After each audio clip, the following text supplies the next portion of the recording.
நீ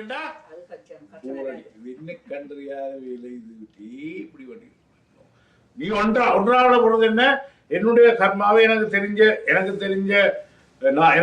ட்ரைனிங் என்னுடைய அறிவை சேவைக்காக நான் அர்ப்பணிக்கிறேன்.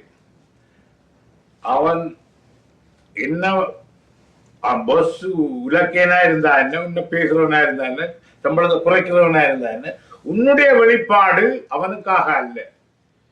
சரிதான? அவனோட படைக்க இல்லை, அவன் சம்பளம் தாரான். அவனுக்கு நன்றி அல்ல, வேலைக்கு விசுவாசம். I am not bothered about the person. இது வேலைதான் எனக்கு வழிபாடு. அதுல நான் ஒன்றினால் அத்வைதம், அதுல ஒன்றினால் மகிழ்ச்சி. புரியுதா? என்னோட நான் தியானத்தில் ஒன்றினால் மகிழ்ச்சி. அது நித்திரை எனக்கு போட்டு காட்டு. நித்திரையில ஏன் நான் தான் இருக்கேன், என்னோட இல்லை, நான் தான் இருக்கிறேன். புரியுது? அது அனுபவிக்கிறது இந்த பிரகிருதி என்ற ஆத்மாவினுடைய பிரதிபிம்பம்.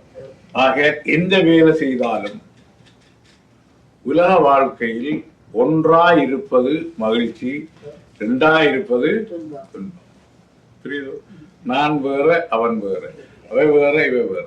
ஆகையால் ஒன்றுதான் உலகம் பலவிதமாக விரிஞ்சு கிடக்கு.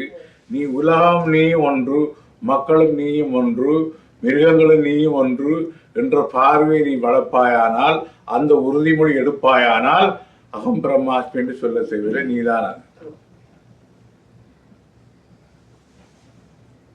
Thyself, நீயே செல்ஃப். இதுதான் உறுதிமொழி, இதுதான் புதுவருட செய்தி. கேள்வி எதுவும் இருக்கோ?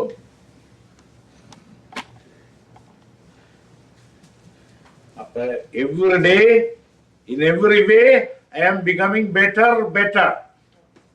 Okay? Not going down. Every day, in every way, I am going better. ஒவ்வொரு நாளும் ஒவ்வொரு நேரமும் நான் வளர்க்கிறேனே மம்மி.